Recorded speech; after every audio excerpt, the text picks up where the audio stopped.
ദുരന്തബാധിത കുടുംബങ്ങളുടെ അന്തിമ ലിസ്റ്റ് 2025 ജനുവരി 25-നകം പുറത്തിറക്കാൻ കഴിയും വിധമാണ് പ്രവർത്തനങ്ങൾ നീക്കുന്നത്. ദുരന്തത്തിന് ഇരയായവർക്ക് ഉപജീവനമാർഗം ഒരുക്കുന്നതിനായി കുടുംബശ്രീയുടെ നേതൃത്വത്തിൽ മൈക്രോ പ്ലാൻ സർവേ നടത്തുകയുണ്ടായി. മേപ്പാടി ഗ്രാമപഞ്ചായത്തിലെ 10, 11, 12 വാർഡുകളിൽപ്പെടുന്ന 4658 പേർ അടങ്ങുന്ന 1084 കുടുംബങ്ങളെ ഉൾപ്പെടുത്തിയാണ് സർവേ നടത്തി മൈക്രോ പ്ലാൻ തയ്യാറാക്കിയത്. ഇതിൽ 79 പേർ മൃഗസംരക്ഷണ മേഖലയാണ് തിരഞ്ഞെടുത്തത്. 192 പേർ കാർഷിക മേഖലയും 1034 പേർ സൂക്ഷ്മ സംരംഭങ്ങളും 585 പേർ മറ്റ് വരുമാനമുണ്ടാക്കുന്ന പ്രവർത്തനങ്ങളുമാണ് തിരഞ്ഞെടുത്തത്. പ്രത്യേക പരിഗണന നൽകേണ്ടതായിട്ടുള്ള സ്ത്രീകൾ മാത്രമുള്ള 84 കുടുംബങ്ങളെയും വിധവകൾ മാത്രമുള്ള 38 കുടുംബങ്ങളെയും കുട്ടികൾ മാത്രമുള്ള 3 കുടുംബങ്ങളെയും വയോജനങ്ങൾ മാത്രമുള്ള 4 കുടുംബങ്ങളെയും ഒരംഗം മാത്രമുള്ള 87 കുടുംബങ്ങളെയും മൈക്രോ പ്ലാൻ സർവേ വഴി കണ്ടെത്തി. ടൗൺഷിപ്പിലേക്ക് പുനരധിവസിപ്പിക്കപ്പെട്ട ശേഷവും ദുരന്തബാധിത മേഖലയിലെ ഭൂമിയുടെ ഉടമസ്ഥാവകാശം അവരവർക്ക് തന്നെയായിരിക്കും. ഉരുൾപൊട്ടിയ ആ ഭൂമി വനപ്രദേശമായി മാറാതിരിക്കാൻ കലക്റ്റീവ് ഫാമിംഗ് പോലുള്ള ഉൽപ്പാദനപരമായ ലക്ഷ്യങ്ങൾക്കായി ഉപയോഗിക്കാനുള്ള സാധ്യതകൾ പിന്നീട് പരിഗണിക്കും. ആ ഭൂമി അതിൻ്റെ ഉടമകളിൽ നിന്ന് അന്യം നിന്ന് പോകില്ല. ദുരന്തബാധിതരെ മാതൃകാ ടൗൺഷിപ്പ് സ്ഥാപിച്ച് പുനരധിവസിപ്പിക്കുന്നതാണെന്നും പ്രോജക്റ്റ് മാനേജ്മെൻറ്റ് കൺസൾട്ടൻസിയായി PMC കിഫ്ബിയെ ചുമതലപ്പെടുത്തുന്നതാണെന്നും നേരത്തെ റൂൾ 300 പ്രകാരം നിയമസഭയിൽ പ്രസ്താവന നടത്തിയപ്പോൾ അറിയിച്ചിരുന്നതാണ്. അതിൻ്റെ ഭാഗമായി ഒട്ടേറെ തയ്യാറെടുപ്പുകൾ ഇതിനകം പൂർത്തിയായിട്ടുണ്ട്. ഇക്കാര്യത്തിൽ കിഫ്ബി വിശദമായ പ്രോജക്റ്റ് റിപ്പോർട്ട് സമർപ്പിക്കുകയും ഇതിൽ നിയമ ധനകാര്യ വകുപ്പുകളുടെ അഭിപ്രായം തേടിയ ശേഷം മന്ത്രിസഭ വിശദമായി ചർച്ച ചെയ്യുകയും ചെയ്തു. ടൗൺഷിപ്പ് പദ്ധതിയുടെ ഭരണവകുപ്പായി ദുരന്ത നിവാരണ വകുപ്പിനെ ചുമതലപ്പെടുത്തി. ടൗൺഷിപ്പ് നിർമ്മാണ പ്രവർത്തനങ്ങൾ എഞ്ചിനീയറിംഗ് പ്രൊക്യൂർമെൻറ്റ് കൺസ്ട്രക്ഷൻ EPC പ്രകാരം അംഗീകരിക്കാനാണ് മന്ത്രിസഭാ യോഗം തീരുമാനിച്ചിരിക്കുന്നത്.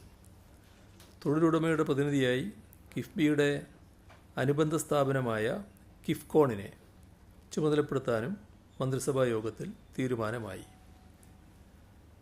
ധനനിയമവകുപ്പുകളുടെ അഭിപ്രായപ്രകാരം ഊരാളുങ്കൽ ലേബർ കോൺട്രാക്ട് സൊസൈറ്റിയെ നിർമ്മാണ പ്രവർത്തനങ്ങൾക്കുള്ള കരാറുകാരായി നാമനിർദ്ദേശം ചെയ്യാൻ തീരുമാനിച്ചു.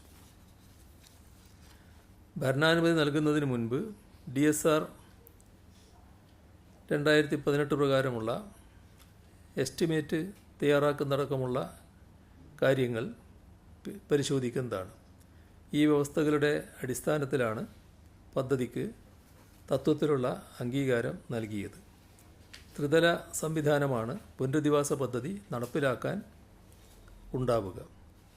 മുഖ്യമന്ത്രി അധ്യക്ഷനായ വയനാട് പുനർനിർമ്മാണ സമിതിക്കായിരിക്കും പദ്ധതിയുടെ നേതൃത്വം. ചീഫ് സെക്രട്ടറി നേതൃത്വത്തിലുള്ള ഏകോപന സമിതിയും കലക്ടറുടെ നേതൃത്വത്തിലുള്ള പ്രോജക്റ്റ് ഇംപ്ലിമെൻറ്റേഷൻ യൂണിറ്റുമാണ് ഇതിൻ്റെ ഭാഗമായി പ്രവർത്തിക്കുക. മുഖ്യമന്ത്രിയുടെ നേതൃത്വത്തിൽ പ്രതിപക്ഷ നേതാവും പ്രധാന സ്പോൺസർമാരും ഉൾപ്പെടുന്ന മറ്റ് മന്ത്രിമാരും കൂടി ഉൾപ്പെടുന്ന ഉപദേശക സമിതി രൂപീകരിക്കുകയും ചെയ്യും.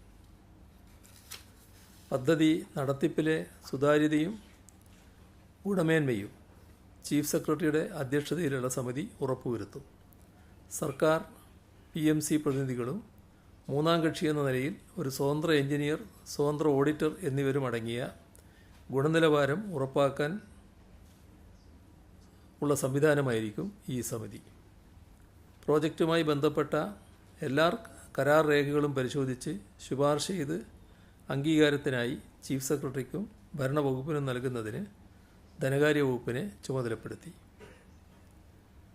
23/8/2019 ഉത്തരവ് പ്രകാരം സ്ഥിരമായ പുനരധിവാസത്തിനുള്ള നിലവിലെ നിരക്ക് ഒരു കുടുംബത്തിന് 10 ലക്ഷം രൂപയാണ്.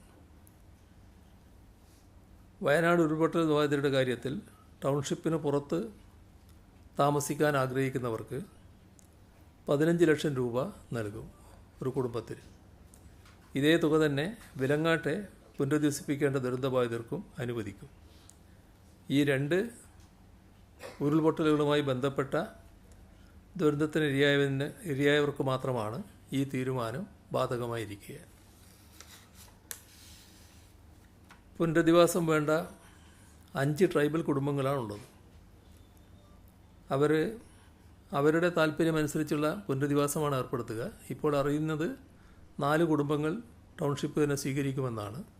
അപ്പോൾ എല്ലാവരും ടൗൺഷിപ്പ് സ്വീകരിക്കാൻ ഇടയുണ്ടാകുമെന്നാണ് പ്രതീക്ഷിക്കുന്നത്. അവരുടെ താല്പര്യമനുസരിച്ചുള്ള പുനരധിവാസം ഏർപ്പെടുത്തും.